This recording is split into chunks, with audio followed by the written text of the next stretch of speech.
Servus Jungs, zu einer neuen Folge Fußballmanager 2017, mein Let's Play mit Hansa Rostock. Ihr hört schon die Hymne von Rot-Weiß Erfurt, bei denen spielen wir heute im Steigerwaldstadion gegen den 16 platzierten Rot-Weiß Erfurt. Die Vorzeichen sind klar, die reichen als Tabellenführer an, sind voll in Form, spielen eine überragende Saison, während Erfurt eher gegen den Abstieg kämpft. War beides nicht so zu erwarten in meinen Augen, aber jetzt ist es so. Die Situation nehme ich gerne an und so geht's los ins erste Spiel. Ansonsten Topspiel in der Liga: Duisburg mit ihrem Phänomen Kingsley Oneokbu gegen Chemnitzer FC. Ansonsten noch gute Spiele: Osnabrück gegen Sonthofen sowie Aalen gegen Mainz 052. Ihr habt entschieden für Platier, ihr habt entschieden, also mache ich es auch so. Und ansonsten will ich genauso spielen, da die Jungs einen guten Job gemacht haben die letzte Zeit. Auf jeden Fall. Ja, was machen wir noch? Ich rede erstmal mit den Jungs, danach habe ich noch Spielervorschläge von euch bekommen, auf die ich gerne eingehen würde. Schauen wir dann erstmal.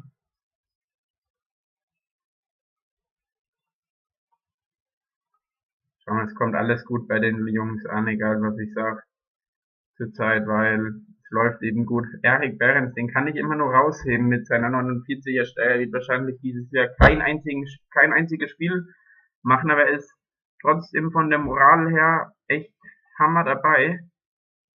Und das braucht man auch, solche Spieler, die den Kader breiter machen. Ist immer schwierig mit einem Ersatztorhüter, aber Erik Behrens verliert nicht an Stärke, obwohl er meistens nicht noch mitfährt. Das ist schon großes Kino von dem, muss ich ehrlich sagen, ist meine Meinung. Ja, dann hatten wir Spielervorschläge von euch, auf die ich natürlich eingehe. Das war einmal ein Australier von Düsseldorf. Den Tipp habe ich bekommen und bei unter einem meiner Videos. Und ich habe hier gesagt, auf die gehe ich immer ein, auf die Tipps von euch, die nehme ich gerne an. Und zwar könnte es sein, dass er zweites spielt. Oder ist er noch in der Jugend? Ging um Australien, ja genau, Joshua Loss. Danke an der Stelle erstmal, Robin, du hast uns den Tipp gegeben. Wir werden den erstmal scouten. Michael Hopp, das machst du. Und dann hatten wir noch einen Tipp vom Lucaso, der hat mir den geschrieben. Ein Pole war das, den er uns vorgeschlagen hat. Und zwar spielt er bei Pogon Setchin, falls ich es nicht richtig ausgesprochen habe, entschuldigt mich, ich habe noch nie was von dem Verein gehört. Da sind sie. Soll 18 Jahre alt und ein zentraler Mittelfeldspieler sein, genau, Sebastian Kowalczyk.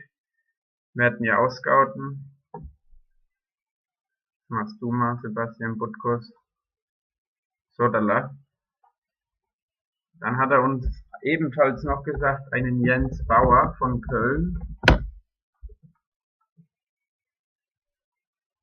Jens Bauer, genau.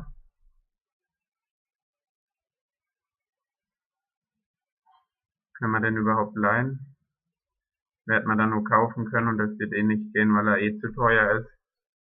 Denke ich mal. Nein, nicht einmal. Den werden wir auf unsere Spieler-Scout-Liste tun und ins Blickfeld nehmen halt. Scouten kann ich mir ja dann immer noch nachträglich. So, dann hätte ich gesagt, war's das erstmal. Wir gehen ins Spiel gegen Rot-Weiß Erfurt. Peitscht uns nach vorne, Jungs. Auf geht's. Ja, erste Minute, wir gehen in Führung. Sofian Benjamini bringt uns in Führung und dann Timo Gebhardt 2-0. Jetzt können wir natürlich, das ist natürlich richtig geil, wie wir da angefangen haben. Ich hoffe, dass Altschwede auf der LV-Position auch hin kann. Dann wechsle ich die aus und tue auch mal Wannewetsch raus für Sauerland. Machen wir 3 Wechsel. Anschlusstreffer. Vielleicht war es ein Wechsel zu viel, ich hoffe jetzt mal nicht. Nein, Melvin Platier, unser Topscorer, macht in der 74. Minute das Tor. perfekt. Bester Mann auf dem Spielfeld bei Erfurt war Erik Domaschke. Aber ihr seht, von der Statistik her geht der Sieg schon in Ordnung, also alles gut an der Stelle. Das, haben wir souverän gewonnen auf jeden Fall. Ihr seht es ja auch an den Chancen und geiler Auswärtssupport von uns. 1000 Leute sind mit nach Erfurt gefahren. Überragend. Wir führen jetzt die Liga an mit 4 Punkten. Duisburg verliert das Spitzenspiel gegen Chemnitz 0:2. Paderborn gewinnt 4:0 gegen Halle. Preußen Münster 3:0 daheim gegen Kiel. Bremen besiegt FSV Frankfurt 2:1. Aalen verliert 1:2 gegen die Reserve von Mainz. Osnabrück, Sonnhofen teilen sich die Punkte bei 1:1. Magdeburg, kommender Gegner von uns, gewinnt 3:2 gegen den Wiesbaden. Wir gewinnen, wie schon gehört, 1:3 in Erfurt. Fortuna Köln besiegt Regensburg 3:1 und Zwickau teilt sich die Punkte beim letztplatzierten Lotte beim 1:1 im Kellerduell. Ja, gehen wir in die Spieltagsstatistik. Da einer von uns dabei, das ist Gardarski. Das zweite Mal mit drinnen. Richtig gut. Ich hätte vielleicht nicht 3-mal wechseln sollen, das war Risiko, hatte ich einen Bammel nach dem Anschluss, aber es ging alles gut. Plattier, ihr habt's gesagt und ihr hattet recht. Plattier hat nämlich sein Tor gemacht und wurde mit 1,5 bewertet, also danke an den Tipp, Jungs. Hat sein Tor gemacht, damit alles gut. Das nächste Spiel gegen Magdeburg nehme ich, denke ich, auch noch mit rein. Unsere zweite, weil englische Woche ist, also dauert es jetzt nicht allzu lange. Da geht dann wieder Paddy's Hymne an. Das finde ich immer geil. Sodala. Welchen Stellenwert einen deutlich höheren wie bisher, kann ich euch da immer nur raten zu klicken. Immer das Beste bei der Frage. So, jetzt haben wir schon wieder Spieltag 5 gegen 5 platziert und für mich ist das eigentlich ein Spitzenspiel. Trainer stehen sich gegenüber. Ich, Fans gegen Jens Hertel. Ja, 14.000 Zuschauer, das ist schon mal cool. Spült Geld in unsere klammen Kassen. Und dann kann es jetzt eigentlich losgehen. Hier Paddy im Hintergrund.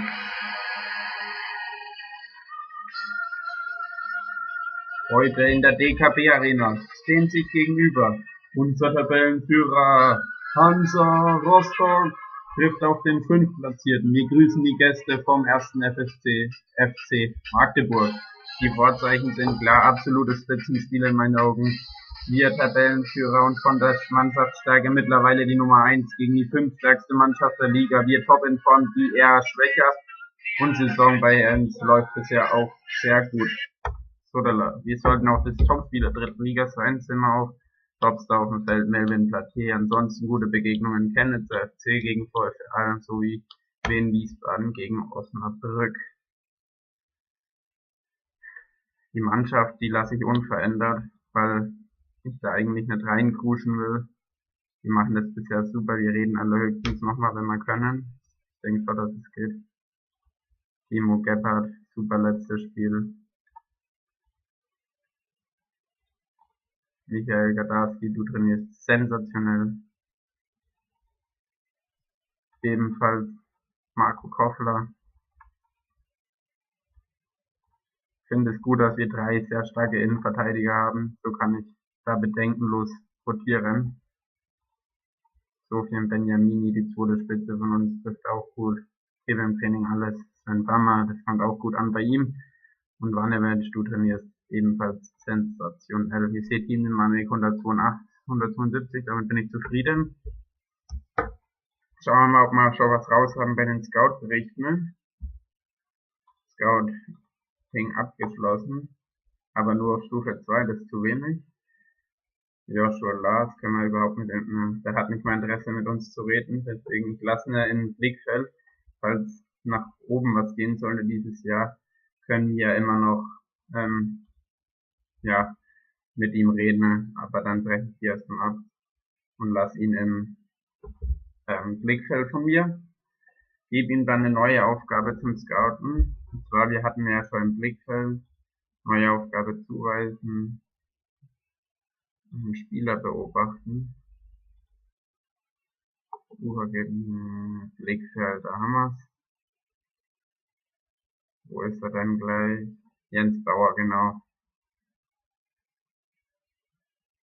Ups, was habe ich jetzt da falsch gemacht? Jens Bauer. Muss man den so nach unten? Ah, so, da lag. Sehr gut. Ja, beobachtet jetzt Jens Bauer und wir gehen ins Spitzenspiel gegen den ersten FC Magdeburg. Auf, Jungs, gebt alles, haut sie weg. Oh, wir legen früh 3-1 zurück sogar. 3-2, 3-3. Was für eine verrückte erste Halbzeit. Melvin Plattier natürlich mit der 1. Wir bringen jetzt unseren Shootingstar, Tim Seim, und wechseln auch Alexandra Stefanovic raus. Und Jungs, hinten macht das Ding. Das finde ich ja gar nicht gewonnen, dass unsere Abwehr so schlecht auftritt. Bammer.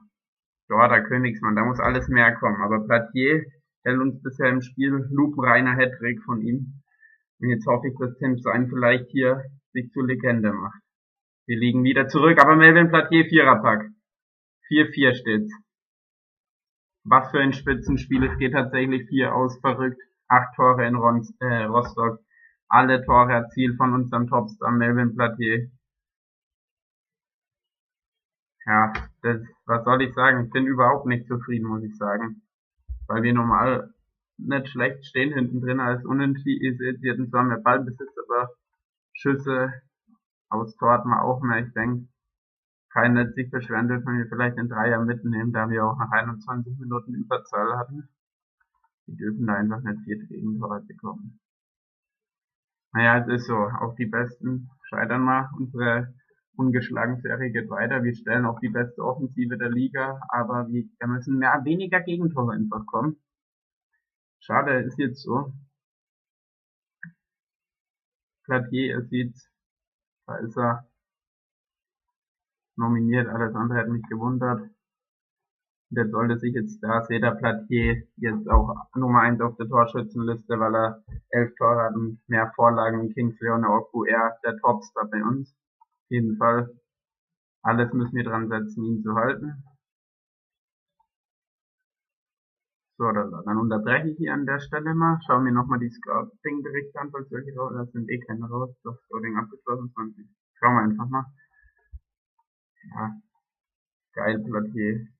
Und ja, wir spielen nächste Woche gegen Osnabrück. Da lasse ich, denke ich, Sauerland mal von Anfang an wieder los.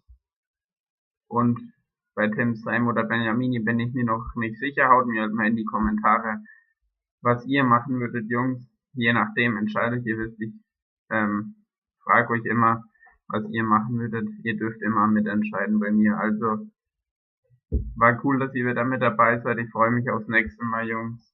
Servus und ciao.